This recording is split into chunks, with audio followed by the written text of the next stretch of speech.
Hello, everyone, and thank you and welcome to our trade policy update. Today is February the 17th, and as an advisory to everyone, this is being recorded. So if that's an issue for you, please do drop off now. I am joined today by my colleague Carol of our Miami office. Say hi, Carol. Hey, Hopefully, Pete. yeah, who will be assisting me throughout today. And I have put together a slide deck. I think that the presentation will probably take between 30 and 40 minutes. It depends on how much I ramble, but hopefully about 30 to 40 minutes, which should leave us ample time for questions and answers. If you do have a question that we simply couldn't get to because of the sheer volume of people that are here, I'll do my best to respond to you via email. Also, keep in mind that there'll be a number of attachments and documents that I'll be discussing today. We'll get those out to you along with the slides at the end of this meeting.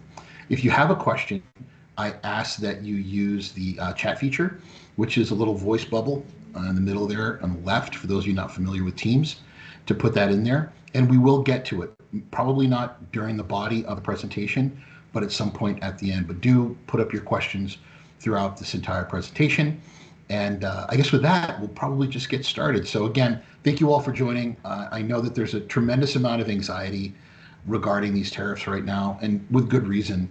And what I want to do today is to give you as much information as we possibly can that we know is factual. So the information that we know, because a lot of the information that's out there right now is speculation.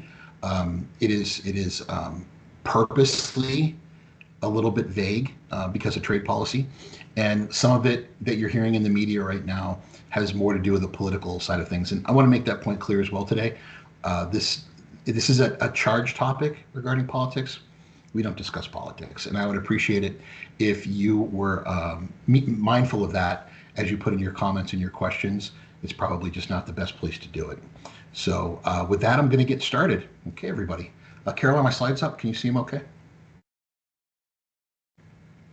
Yep, Okay. everything looks good. So we're going to start with what we know, where we are now. And none of this should really be news for most of you. You should probably already realize this, but I want to level set from the beginning. There's a 25% tariff on US and Mexican goods that has been postponed. So originally that tariff was supposed to go in place about 3 weeks ago. It put a tremendous amount, I mean, just a ridiculous amount of chaos in all of our lives.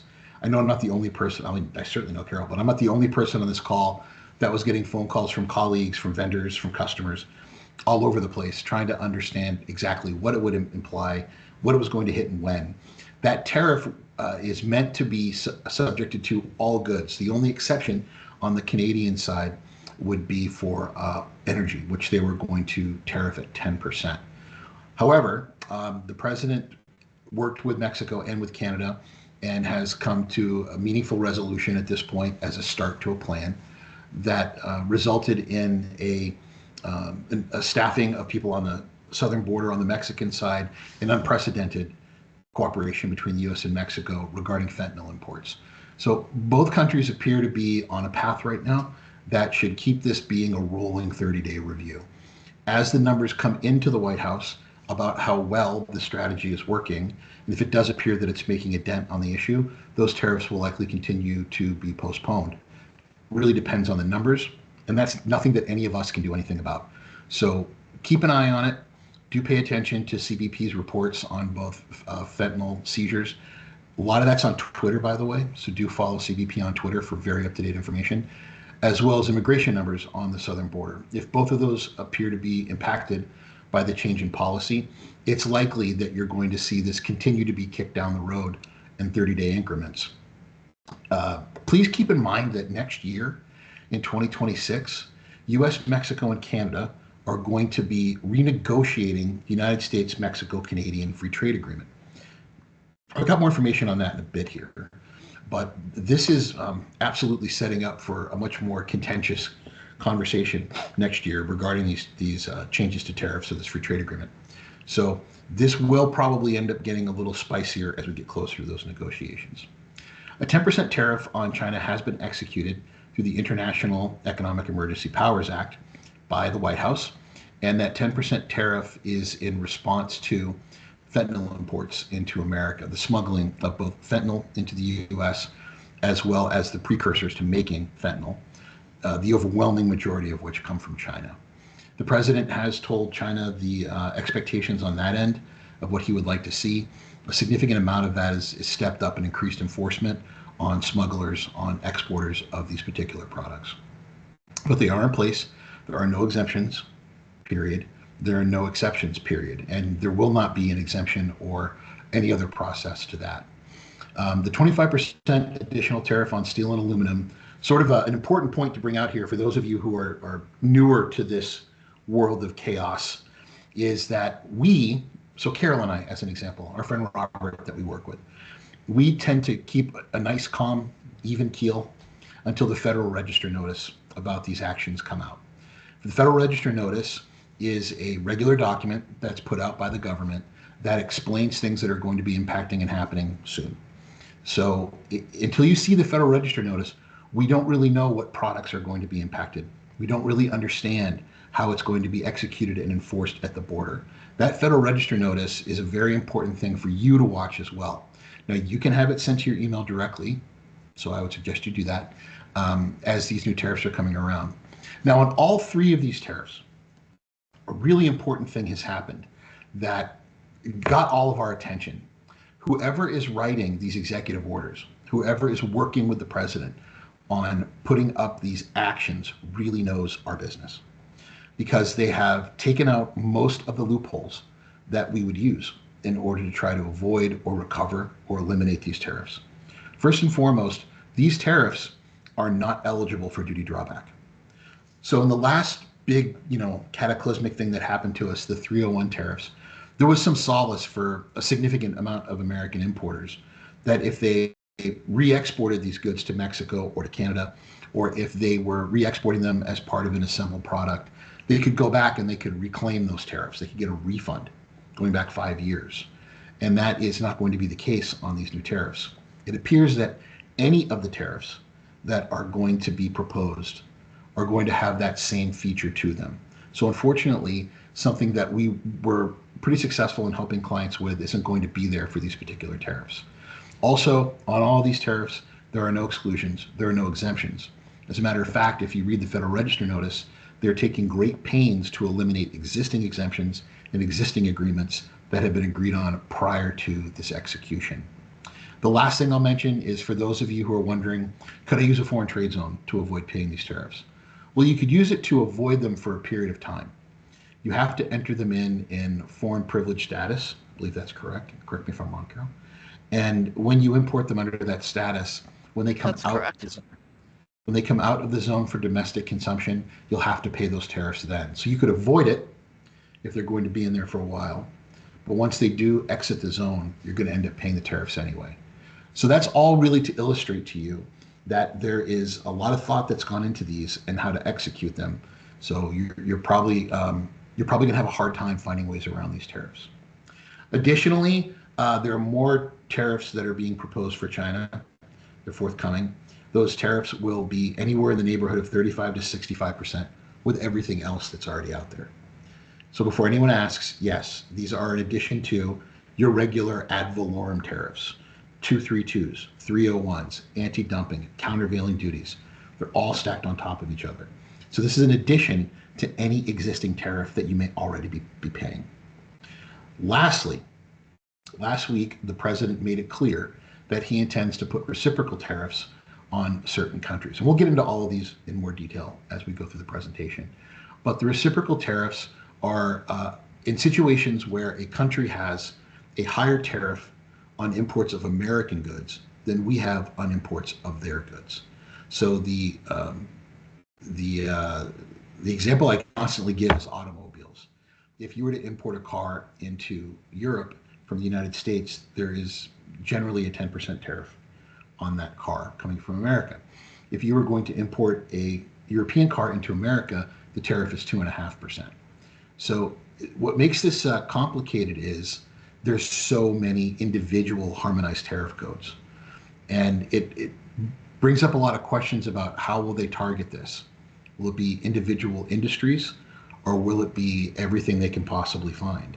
Odds are it will be industries, but I guess that really is going to depend on how well they come up with this list. Because imagine every country we're talking about, every trading nation in the world, us having to determine all of their individual harmonized tariff codes tariffs compared to ours, and then finding a way to put that in the Federal Register, to enforce it at the border.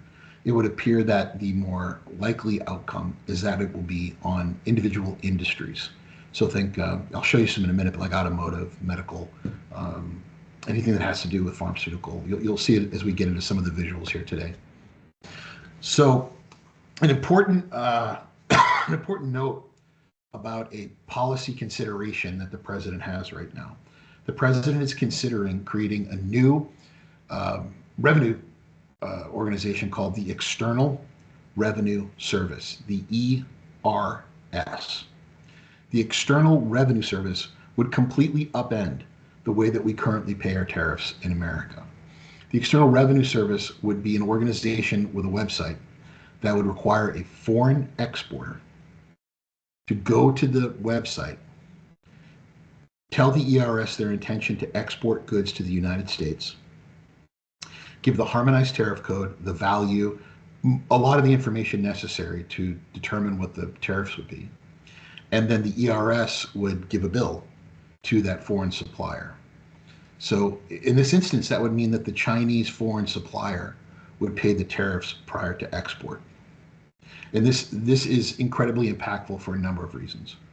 First of all, just procedurally, customs house brokers would not be able to make entry on these goods if they didn't have a reference number showing that there was a confirmation of these payments. So the goods could be sent here, they could be in a warehouse, and Carol and I wouldn't be able to make entry on them until we had confirmation from the ERS that the tariffs were paid ahead of time. Second of all, for many of you, you know, your foreign suppliers don't have a lot of operating income. They are also paid in pretty disparate terms, but 30 days, 60 days, 90 days, sometimes 120 days. So imagine they're paying 65, 100% of the tariff up front and then not being paid for the voyage of the goods, then 30 days, 60 days, 90 days, 120 days after arrival. That would put a real cash squeeze on foreign suppliers, which ultimately I think is the point behind this. It would probably also cause foreign vendors to find ways to add additional costs to the import because they're carrying this expense.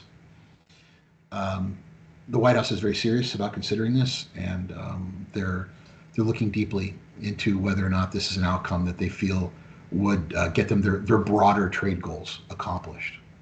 And what are those broader trade goals? I think we would be amiss if we didn't try to understand the why of why all this is going on. One of the first is to reduce our very, very significant trade deficits with other countries. We are a consumption nation. We're trying to move more towards an export nation. So these tariffs may make Americans consume more American product. They may force Americans to consider buying things from a more politically aligned nation than the United States. Secondly, they're a driving force for international relations and for diplomacy. So by putting these significant tariffs in place, it gives leverage for the United States when they go to visit, when our envoys go to visit these foreign countries to try to negotiate more favorable trade agreements. A great case in that point would be India. The U.S. has been, just last week, right, when Mr. Modi was here in the United States, been very vocal about our desire to move more production of goods out of China to India because of our politically aligned and financially aligned relationship. But we don't like the fact that India is buying so much energy from countries that we don't have the best relationship with, notably China, Russia, and Iran. So trying to get them to maybe reconsider their trade relationships over the opportunity of importing into America could lead us to finally concluding the U.S.-India Free Trade Agreement. So we'll see. And then the last is revenue. Just be honest, right? The ability for us to bring in more money into the U.S. budget from these tariffs, because they don't go to customs. They don't become the operating budget of customs. They go into the general fund, and then the U.S. government will determine how we're going to spend that money. So those are really the three big reasons why we're doing these. A lot of it has to do with diplomacy. And that's why if you were to call Carol or Robert or I and say, what am I going to do? What am I going to do? We would generally say, you're going to take a deep breath. You're going to take a deep breath, and you're going to wait for things to settle. Wait for the dust to settle. Don't have knee-jerk reactions to the the announcement of these tariffs. I mean, look at us. We're a month into this. We had the shortest trade war in history. I think it was 82 minutes with Colombia. We all had our wigs go on fire because of Mexico and Canada. Those have been delayed. The Chinese tariffs have ended up being relatively smaller than any of us expected that they would be. And I don't think you could talk to a single person in trade policy that is a journalist who would have told you that they would have thought that the reciprocal tariffs would not have started next week. There would not have been an announcement of them starting. Instead, we're doing a review and a report. So take a breath and consider the fact that much of this is being done for diplomatic purposes, but have a plan B. Do not assume that they are not going to happen. Always be prepared for them to happen and consider ways of trying to avoid these tariffs. Okay. Now, digging deeper, the US is going to do a first time, we've never done this before, report on it's a comprehensive report on American trade. That comprehensive report on American trade is due to the White House by April 1st. And given the way that administration works, and given the amount of reviews and approvals that need to happen, it's likely that that report is very close to being finished, if not finished already. And that review is looking into everything. I'll show you in a minute what it's looking into. But it's reviewing the very nature of American trade. Are our free trade agreements getting us what we want? What about VAT? You know, American imports that go into a foreign country are subject to an additional sales tax. So are domestic goods, right? But is that an additional tax that's making it difficult for us to be competitive in those foreign countries? Should the US implement a VAT? Is that something that we should consider? Are we not in free trade agreements that we ought to be with countries like India, countries like Vietnam and Cambodia? What should the new USMCA look like? What haven't we addressed? So it's not all punitive. A lot of this report is going to be about opportunity. So consider this, the Chapter 86 de minimis exemption, being able to import things as a consumer up to $800 at a time per day without paying tariffs or taxes on it. Is that the best way to manage this? Is that number too high? Is it too low? How should customs find a way to better manage the data flow? Because it's pretty extreme for these products that come into America. It's also going to justify further action. The 301 tariffs that were put in place by the Trump administration during the last administration, many of them have been brought to court. And through court reviews, a lot of folks think that they could get overturned or that they should be overturned. The president doesn't want to be in that situation again. The USTR does not want to be in that situation again. They want to put tariffs in place that are going to stick. So by doing this review, it puts the government in a better space to be able to understand the applicability and the likely longevity of these tariffs. So here's everything that's being reviewed. It's incredible. There's a couple on there that I think are more notable than others. One of them being currency manipulation. So are foreign countries finding ways to devalue their currency in order to be more competitive with the US and other nations on getting folks to come there to make their goods? You have to remember, right? The dollar very strong, which makes it cheaper for us to buy foreign exports. When the dollar is very weak, it makes our exports more competitive. So, are there specific foreign nations that are manipulating their currency in order to maintain that benefit? Are anti-dumping and countervailing rates the right rate? Should we be looking at higher rates, lower rates? Are there areas where it just didn't work? All the tariffs in the world aren't stopping people from buying these goods from a foreign country. Where we have free trade agreements are the countries that we're dealing with being fair. The case that's always brought up is South Korea, where a great number of goods that should be subject to free trade treatment are not. Because of administrative requirements, who knows why. A lot of times American goods end up not benefiting from the trade agreement because of local customs policies. Discriminatory extraterritorial taxes. I mean, is that VAT? Is that what taxes are being paid? Brazil's an excellent example. There are a number of taxes in Brazil beyond the import tariff that are paid on transactions in that country. The Chinese phase one deal. If you remember, prior to COVID breaking out and the whole world shutting down, the United States and China had come to an agreement on a framework for a three-phase agreement to address our differences regarding trade. And that first phase one agreement was very beneficial for the US, beneficial for China. But when COVID hit, everyone's focus went off of that, and they began to look at other more important at the time issues in their own countries. So we sort of let it fall to the wayside. We didn't pay as much attention to it as we probably would, so the agreement stalled. Do 301 tariffs work? Did the 232 tariffs work? Did they push Americans to buy more domestic goods or goods from more politically aligned countries? Should the tariffs be lower? Should they be higher? Should they be eliminated? These are all the kinds of questions that will be asked in this review. And before I move on to the next slide, we're also looking at exports. Are export controls strong enough? Are there ways that we can make them easier to manage, such as license applications? Are we making it easier for American technology companies to legally, even on restricted goods, find ways to determine whether or not we have an issue? So this is a huge report. I'm telling everybody right now, when it comes out, I'll have a printed copy of it. I will sit on my couch and I'll read it cover to cover, because it's never happened before. And I think it's going to be a pretty fascinating read. But April 1st is an important date, because once this report comes out, it will arm the White House with what they need to justify additional tariffs.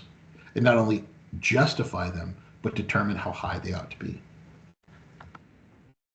Okay, so that justification also allows the president to use two never before used tariffs, the 338 tariffs and the 122 tariffs.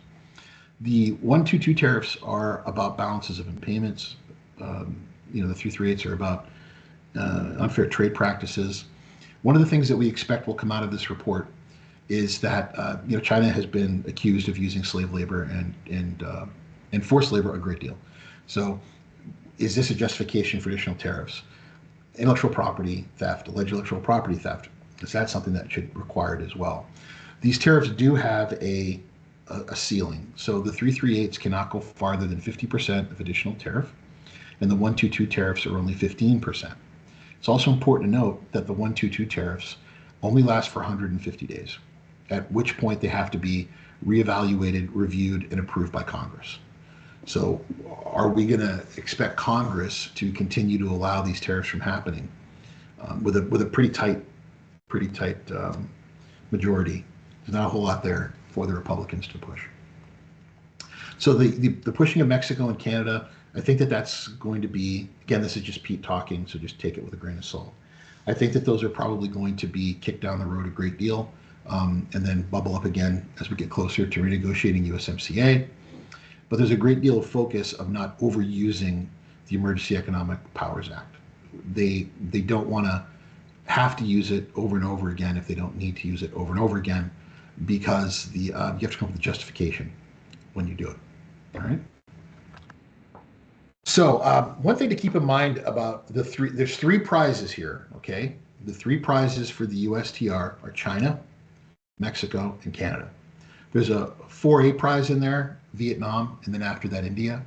But our dynamic between ourselves and Mexico has changed dramatically.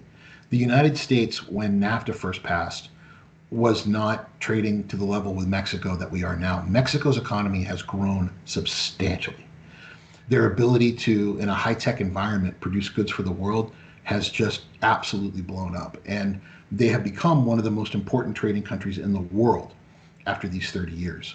They have a lot of leverage. They're in a position where they don't have to be pushed around. They do have the ability and the voice to argue back to the United States, to argue back to Canada, that they won't be bullied into making agreements. Canada, for their part, has become a strategic partner with the U.S. on a lot of different types of materials that without which the U.S. cannot produce not only energy, but our military equipment that we need so desperately. One of those big issues being steel. So the dynamic between us is it's fascinating from an academic standpoint, but from your day to day, I think you have to realize that there could be substantial changes to how we determine regional value content, as an example. Imagine a USMCA where there has to be a 70, a 75, an 80% requirement on goods that are used to qualify for USMCA actually originating in those countries. That's a huge change. Add to that Mexico is seeing unprecedented amounts of direct investment. About every week in Mexico, a new manufacturing site is opened by a Chinese owner. So they're able to open up a manufacturing site and then they can take part in the USMCA process and import goods into the US duty free. And you can be as upset about it as you want. They kind of beat us at our own game here, right? So, what the US doesn't want is these duty free imports coming into America, but the profit going back to China. The intention was for that profit to stay in Mexico, but it doesn't appear to be the case, or within the USMCA region, the US or Canadian companies as well. So China is a relatively small amount of investment at this point. The US wants to keep it that way. Mexico has said on a number of occasions they're considering a free trade agreement with China, which we don't want. We don't want at all. So this may be a way for us to push that can down the road a little bit longer. So wait, there's more. The U.S. has said very clearly that we feel that there are a number of attacks on our economic interests here in the U.S. and that tariffs are our most important tool. To put this in perspective, America is the world's largest consumer economy. We have a relatively small population, but we control the overwhelming amount as far as we are the largest consumer economy in the world. And that consumption allows us to help to push people into making decisions that are more beneficial for the US consumer. That's going to change. The demographics of us as a country, the demographics of China, the demographics of Europe, Japan, are shrinking, they're dwindling away. The United States has a real issue with making more consumers, more people to buy things that they want from overseas manufacturers. And China has a similar problem in that they're not making enough of their own consumers or people to manufacture these goods. And they're facing a tremendous economic headwind because of that. There are a number of very respected economists who believe that China already has less than 1 billion people in their country. I don't know, I didn't do a census, but the math seems to make a lot of sense. And in the US, we're not doing our part either. Every woman in America needs to have 2.1 children to overcome the number of deaths that happen every year in the US in order to keep us level. And right now we're at about 1.6. We expect the new numbers any day for last year to come out, and the forecasted number is below 1.5. So we're having less children. And because we're having less and less children, we end up having a demographic curve that looks like an upside down triangle, where over time there are fewer and fewer people having children. Our economy gets smaller and smaller. The expectation is that China will have less than 700 million people, even at vastly over expectations by the end of this century, and the US would have 500 million. And then both of them would begin to precipitously go down at an amazing clip. Japan's the same situation, Korea's the same situation, Russia's the same. So when I was a young guy studying economics, they would always tell us that global overpopulation is probably the biggest problem on the planet. Now it doesn't appear to be the case. As we make fewer and fewer consumers, we lose more and more of our ability to push policy. So what countries are we going to be taking the hardest look at? Countries that have a very large trade imbalance. And you know who those are, right? We'll do more of that graphically in a moment. Countries that take a soft position towards China, that do not find themselves more in the geopolitical sphere of the West than they do of China, and ones that make it difficult for the US to do business in their country. There are a number of nations, like Thailand as an example, where it's very complicated and difficult for an American company to do business, but not necessarily the case for other nations like India and China. So those are the ones most likely to be targeted by this. When it comes to the way that we tariff, the United States, because of decades of working on reducing tariffs, has some of the lowest tariffs in the world. And ideally, as you would imagine, because Canadian trade policy tends to follow the United States, they have one of the lowest in the world. They tend to have overwhelming amounts of imports that do not come in with a tariff. These numbers they're averages. So the next two slides I show you, these are averages, right? If I think about ball bearings, the tariffs on ball bearings are ridiculous. Think about agriculture into the US. Heaven help you if you're trying to import milk or powdered milk or eggs, beef, etc., because we're going to make it very difficult for you. But other nations, again, as an average, may have a higher tariff, but we have significantly higher tariffs on specific goods. It's a bit of an illusion to think that our tariffs are so particularly low. It's because of the number of free trade agreements that we have, including GSP, which unfortunately has been suspended for years, and I don't know what's going to happen this year about it coming back. If you dig a little bit deeper into this number, what you'll see is our tariffs versus other nations' tariffs. So where you see pink on this map, those are countries that tend to hit America with higher taxes and imports on our products than we hit on theirs. It should come as no surprise that China ends up in an interesting spot here, right? Their tariffs are generally lower than the US. They don't have much of a tariff regime, if I'm being honest. But also keep in mind, we don't export that much to China. If you look at Africa, of course, much of Southeast Asia and Brazil, those tariffs are particularly high. But one of them that caught my eye was India.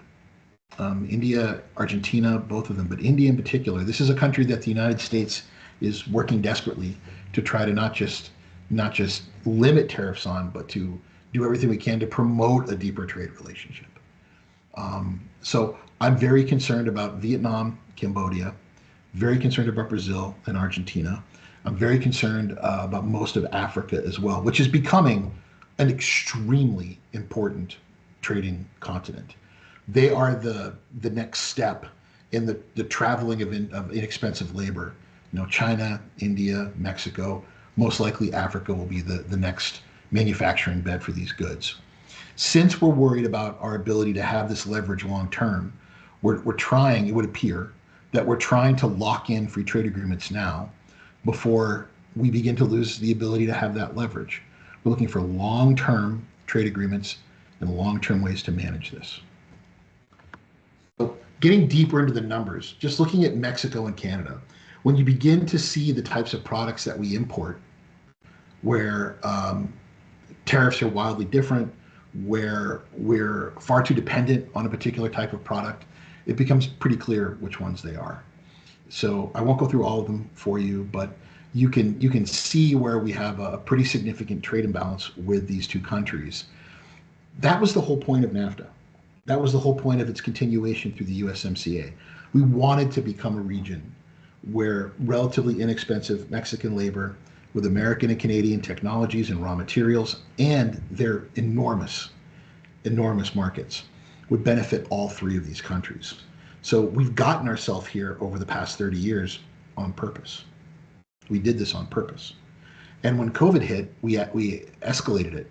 I mean, we accelerated it incredibly fast because of the transportation opportunities to move those goods below the southern border into the US, into Canada, in less time than it takes a ship to cross the border, across the ocean. So these are the types of products you're likely to see if the tariff went in. But I think more importantly, these are the products that are going to be focused on with regards to the new USMCA that will go into effect next year. America really wants to see more agriculture exports to Canada, and it's the last thing that Canada wants. There are a number of products, as an example, milk is a great example. We have a number of chemicals in our milk, hormones in our milk, that are strictly illegal in Canada, both in powdered form and in liquid form. And the Canadian government doesn't want them in their food supply. You can also look at finished dairy products, cheese, milk, butter. These products, there's already a very good manufacturing base in Canada for that, and they want their own food security. They don't want to see their farmers overwhelmed by American production. Just like we don't want to see ours overwhelmed by foreign production either.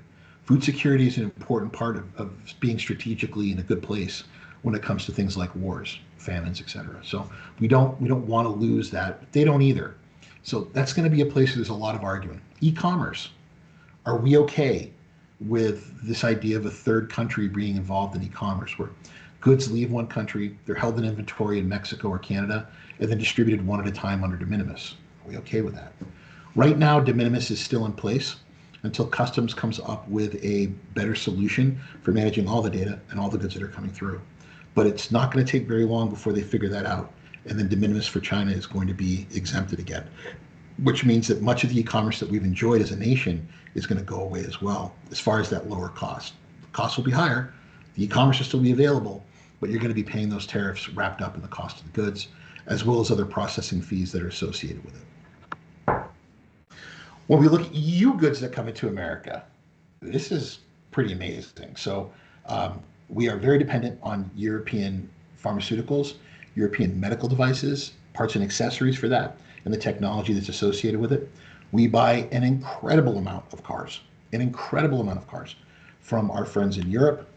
And the other one that got me was energy, which I found fascinating. Like, what are we importing? But it turns out that's Finland, that's the United Kingdom, where deep sea drilling is happening. So I did a little deeper look into this one.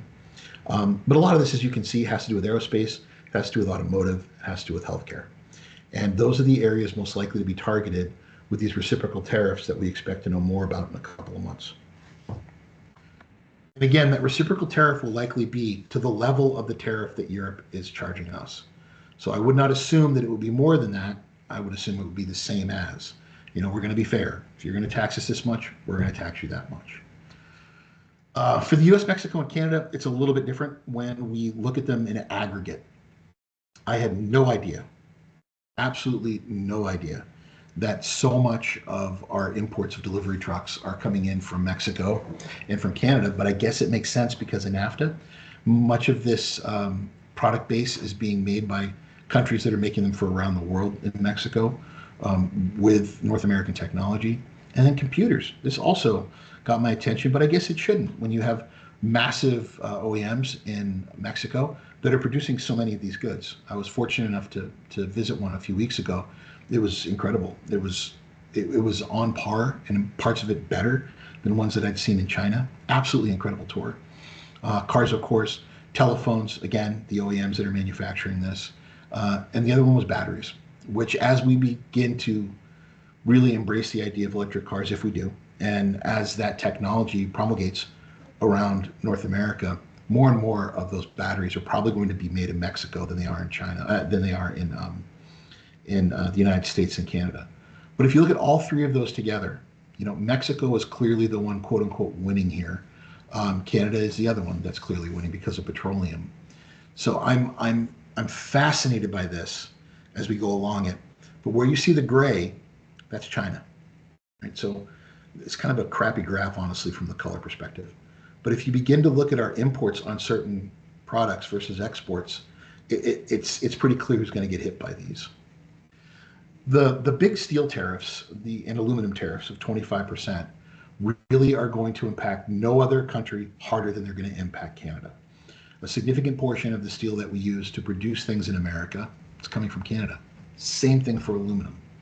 And in both of those instances, our industry has not kept up with global technology.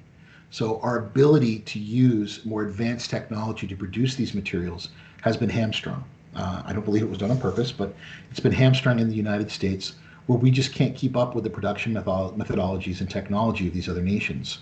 So we're putting these tariffs in place ostensibly to give American companies that are manufacturing them a better opportunity. Now, these tariffs on the steel and aluminum, we're going to send you the Federal Register notices along with these slides that will make it clear to you what products are impacted, but there's still some ambiguity. If you read the Federal Register notice, what about derivative products, right? What about things that are not necessarily cold rolled steel and the steel and aluminum that we will be using to produce goods from? How are those being impacted? It's not as clear as you would imagine. Other section exemptions, are those still in place? There's a bit of gray area there that I expect to see more information about. Now, the melted import standard is an important thing for you to understand. If you are importing tariffs from Canada, right, and it's going into a product that will eventually go into a subassembly. So the steel in Mexico is imported, and then they take that steel and they tool it to make something that goes into a car. If the steel was not melted and poured in Mexico, then the country of origin, according to the US now, is still China of that finished product. So what we're seeing more and more of now is customs reaching out to the broker, reaching out to the importer, and saying, the bill of materials for your product likely has these aluminum extrusions, steel extrusions, machine parts that are made of steel and aluminum. You need to break those out, and you need to show us that the steel and aluminum that was used to produce that good was melted and poured in Mexico. There are very few foundries in Mexico. On top of that, the United States is receiving information from Mexican customs. They're collaborating. So they're telling us what that foreign supplier has been importing. And they can see the steel and the aluminum all right there. So you'll end up having to pay the additional tariffs on those subassemblies and those parts in the bill of material, which can be confusing. and I understand it's also frustrating. But that would appear to be the move forward for the United States. Where was it melted and poured?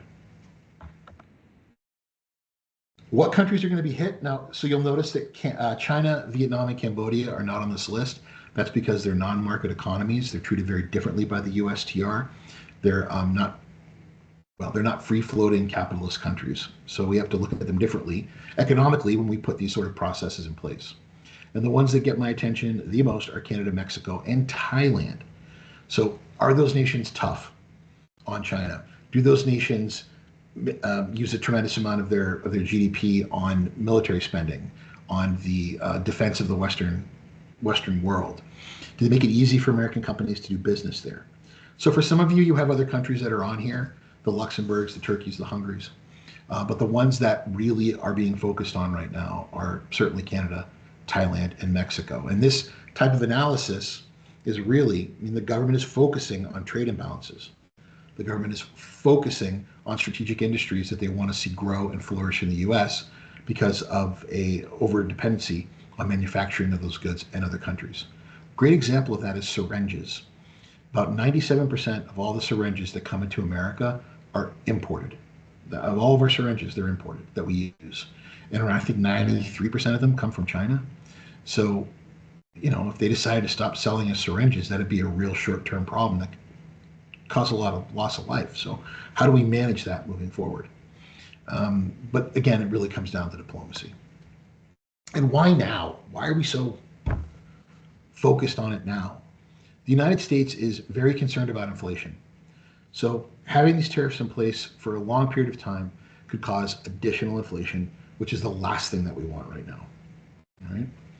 China is in an economic doldrum. They're having a difficult time growing, and their economy is actually struggling. So it's like two countries that are playing chicken, running toward one another, where one of them really doesn't want additional inflation, and the other is trying to get back to growing its economy, and they both want something, and they're running at each other with full speed, trying to prove that they're not going to be the first one to drive off the road, right? And this would lead one to believe that cooperation is the best possible outcome, that both countries find a way to cooperate. The report comes out on April 1st. Once that report comes out, you're going to see threats of more tariffs. I don't know if they'll be implemented immediately, but they'll be somewhere between 35 and 65%. And then the president is going to Beijing in May. So he's going to meet the Chinese in May. He'll have that in his pocket, and that will be a tremendous amount of leverage for him to use to try to get China back to the phase one agreement that we had prior to COVID. So the most likely outcome is collaboration. Some of you here have taken, game theory when you study political science or economics in college. And cooperation is the best path forward for both countries. And hopefully that's the one that we find here through negotiation, keeping an open mind, and trying to find a way to have a long-term agreement that benefits both parties. Same case for Europe, certainly the same case for North America. But until we know more, we need to keep each other informed. We need to keep the people we work with informed. Talk to procurement, talk to the people that you're working with, particularly senior executives, and make them aware of the fact that these are very real tariffs, and the possibility of them coming into place is very, very real. And you should have a plan B prepared. For things like steel and aluminum, I don't know what to tell you. But for other products where there's reciprocal tariffs, there's bound to be countries where you can import those goods at a more beneficial rate than others based on their political alignment or where they are right now with tariffs. So do the work now before it gets to be really problematic. Two things I wanted to close this with. The first is the World Trade Organization.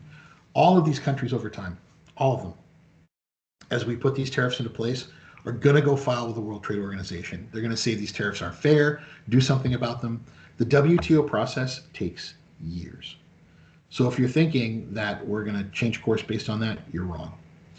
Many of these tariffs will end up going to the Court of International Trade. You'll end up having to pay those tariffs until a decision is made. So don't think that a court case is going to stop this from happening. And the third is if the WTO, if these do go long term, if the World Trade Organization sides with a foreign country, there's fallout. There's fallout where other countries will have the right to tariff us more. But it's not like they've got the World Trade Organization's version of CBP. walk around with guns and a notepad, making things more complicated. They're very limited in their ability to enforce. They simply give another country the right to take action. So I don't think anyone's coming to save us here. I think the first thing that we need to do is remain calm, let the dust settle. The second thing that we need to do is make people aware of the fact that there all are alternatives. As more statistics and more details come out, as federal register notices come out, as this actually gets implemented at customs, that's when we take action. Okay, so we are done with the visual side of this. I'm sure we have some questions. Carol, you want to jump on here with me? Sure. We do have a few questions. Okay. A couple of people are asking if the Federal Register notices are available, so I figured I'd just jump right on that one Yep. in the beginning. We do have them. They're Yep. going out with the slides, right? Yep. Shout out to my Okay. friend Stella, who sent them out to me before anybody else. Thank you very much. Always appreciate it. So we will include those with this PowerPoint presentation, and they'll be sent out to you. Okay, and moving on, are all exclusions with products from China now void? It would appear so. When you read the Federal Register notice, it would appear so. On steel and aluminum. On the 301 tariffs, I don't have an answer for you yet. I don't believe that they are, but the likelihood that they'll be extended seems pretty low.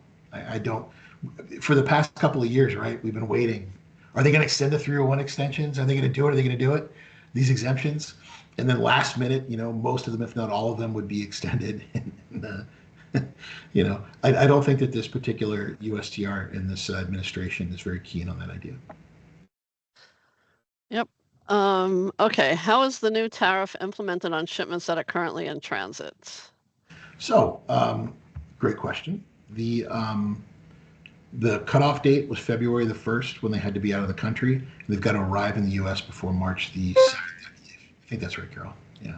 Yeah, and it has to be on the final mode of transport that's coming to the U.S., right? So if it's discharging in Canada and railing across, then the rail load date would determine if it's excluded or not. We're good news. Yeah, sorry. And Did before we Pete take more, mention? Yeah, sorry.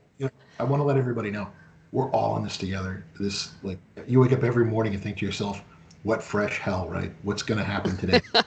And we're all here for you. And I want to make it vibrantly clear. You can contact us anytime. You don't have to request, you can send us an email. You'll have all of our contact information. You can call us anytime. We're here to help you. We're here to talk to the people you work with and try to make it more clear. You are not alone. We are here for you. Sorry, Carol, go ahead. Okay. So the next one, and this is coming in again too, but the effective date of the tariffs, from what I read, it's March 12th. And that's correct, right, for these new tariffs? Yes, for the new tariffs, So, and they be loaded on the vessel. yep. The Mexico-Canada tariffs, would these replace the general tariff for the goods or be in addition to the general tariff? I think everything's just accumulating at this point, right? Yep, it's stacked on one on top of each other. They just one on top of the other. If you're paying one, you're paying them all. Yeah, and just to be clear too, have a little patience with your brokers because operationally, this has proven to be a challenge. There's a certain order of entry that the tariff numbers have to go in order for the duties to calculate correctly, and they're running into issues, especially with this exclusion for the stuff that's on the water. And the old rules about order of entry are not working, so everyone's been scrambling to try and make sure everything's everything's entered correctly. And then when you have to start stacking those tariffs, the PGA data a lot of times has to be rekeyed because it's attached to the regular HTS code and not to the provisionals. So yeah, have a little patience with your brokers, please. And all right, moving on. Is there any information regarding IMEX maquiladora exports to the U.S.? Will these be subject to tariffs? Yeah, I believe I wish Mauricio was on this call tomorrow. From what I understand, it's business as usual for most things, but not for the 301 and de minimis. So the idea would be if it lives up to the requirements of the regional value content, of U.S. imports under USMCA, they'll still qualify. But keep in mind, country of origin is not the same as qualification for a free trade agreement. So just because something was made in the country or in their process, right? So in Mexico, you import all these foreign inputs, domestic inputs, manufacture something, and you don't pay the tariffs until it leaves and either goes into Mexican consumption or foreign consumption, then you never pay them, much like a foreign trade zone, but with much more administration associated with it. For those of you that are interested in learning more about this, I think that we could set up a call for the group of you that want to learn more with Mauricio and Amaro to discuss this on the Mexican side. I don't want to speak out of turn and screw it up. Yeah, sure. Because the next question is that too. It says, "Are the Mexico USA?" And I'm not sure if they're saying the MX, USMCA. I don't know if they're talking about the trade agreement. The spelling's a little off there, but yeah, they're asking about the trade agreement. And again, yeah, I'll let you answer that. Yeah, The U.S. Mexico trade agreement. if it that would make it free of ad valorem duties, so your regular everyday tariffs, but it would not eliminate the tariffs on Mexican origin goods if we had a 25% tariff, which right now it's been postponed and will probably be postponed again. We'll see what the numbers come out. But those tariffs are in addition to the ad valorem tariffs. USMCA only eliminates the ad valorem tariffs. Okie doke. And someone saying, I hope there will be a clear and concrete listing of HTS codes and countries of origin that will be affected. And I believe that was in reference to the reciprocal tariffs. Yes, we certainly hope so. Yeah. Has there been any talk of restoring Section 301 or an HTS code exemption for medical devices? The medical industry is pushing against the administration for removing them. Will we have to wait until April 1st report? I imagine we will be waiting. I would direct anyone that is specifically concerned with that issue. I can get you. You can email me, pete.mento@dsv.com. I will put you in touch with Chuck Forsyth at the HDA, the Healthcare Distribution Alliance, and I know that his group will be the best organization to contact about that. And I'm happy to get you in charge of that. Okay, another question on IMEX, so we're going to table that for now. Is March 12th an actual effective date, or do we have to wait for April 1st to see further developments? No, this is on different tariffs. So those will be on the additional tariffs on China, reciprocal tariffs, and then if there is ever a universal tariff, it would be decided then as well. All right, this is an interesting one. So if it is a barge in transit, we should be exempt even if it doesn't land at port until mid-March. Depends on when it was loaded on the barge. And I believe, yeah, I think the entry has to be filed by March 7th though, right? Mm-hmm. Yeah. So it's when it actually arrives. So if you're doing your entry 10 days out, they don't care. It's got to the vessel has to have arrived in the U.S. Another great way to stick it to us. Yep. Can you include details on the email with slides on how to get the automatic email from the Federal Register? It's on the Federal Register website. I mean, we can add a link, Yeah, I guess, right? subscribe. Yeah. Subscribe. Yeah. Sure. For those of you who are doing that, that's when you know that you have completely gone off the ledge into trade nerddom when you're getting the Federal Register notice sent to your email. Oh, so I guess I've been there a while. How will tariffs on Mexico affect the yuan? Yuan, I guess that's currency. That is a question that I would probably need to have at a bar with you to talk about global currency. There's some arguments by economists that because of these tariffs, you're going to see a change to the value of many global currencies that will actually help to offset inflation. I don't have a blackboard right now, so Dr. Pete can't do this for you, but I can see a path to that. I don't know if I buy it. I'd have to see the math. But the yuan, it's a pretty resilient currency, but it's already being impacted by even the threat of these tariffs. So that's a much deeper discussion than I think I could get into now. Hit me up on email. We'll pick a Friday night. I'll get out a nice bottle of wine and we can talk about that. And for those of you who think I'm kidding, I'm not. He's not. Yeah. Yep. Is there a holistic list of affected HTS codes and country of origins that we can look up? I don't know if there's one consolidated list, and we've had problems with that, right? So the Federal Register notice finally comes out on steel and aluminum, and I believe it gave us 6 digits, I think, that say which will be 8. Actually, they gave 8 on that list. Yeah. So, I mean, and if it's within those 8 digits, you're paying it, right? So that's certainly helpful. It is in the Federal Register notice. As far as the possible ones for reciprocal tariffs, no, we don't know. For additional Chinese tariffs, no, we do not know. Will they be on everything across the board? We don't know. But again, from an enforcement perspective, it seems very difficult to do that.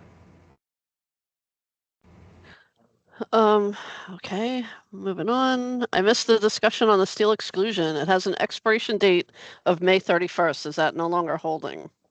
If you read the Federal Register notice, it would lead me to believe that they're going to be all the exclusions are going to be eliminated. I mean, they're taking out exclusions for countries that hadn't been getting hit with them before, like Argentina, like Japan. So we don't know for certain, but if you're asking me to speculate, I think they're all going to end up being removed. Yeah, I think the quotas and as they expire, they're not going to renew them. I think is basically what they said. And the quotas as well, whichever comes first, the quota or the exclusion and expiration, it's out. On products moving from Canada to Mexico traveling through the U.S., will they be treated differently? If it's in bond, no. No. They're just moving through our country. They're not entering the commerce, so. So the new ERS system will require foreign vendors to pay and then supply a reference number. You said an entry filing will not be able to file unless you have that reference number. When does this go into effect? We don't know. It does, yeah. Yeah, we don't know. We don't even know if they're going to actually do it. But this is the neutron bomb in the hands of the current USTR to implement if they feel that we really need to do something dramatic. So we don't know that it's going to happen. I can only tell you that it's being discussed and they are interviewing people to do it. Okay, who should we reach out to if we want you to speak to a group where we work? You can reach out to your sales associate there locally. All of you were invited today by them, and I'm sure that they would be happy to reach out to me and find a time that works.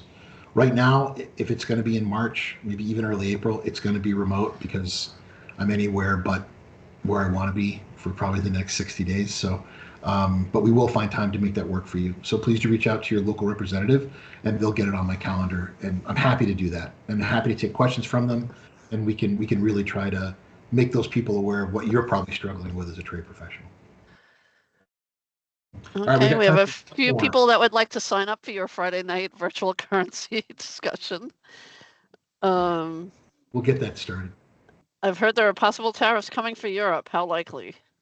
That's going to end up coming out with this report that the president put in place. So the president's asked for an analysis that he expects to have, soon, up to 180 days to do the analysis.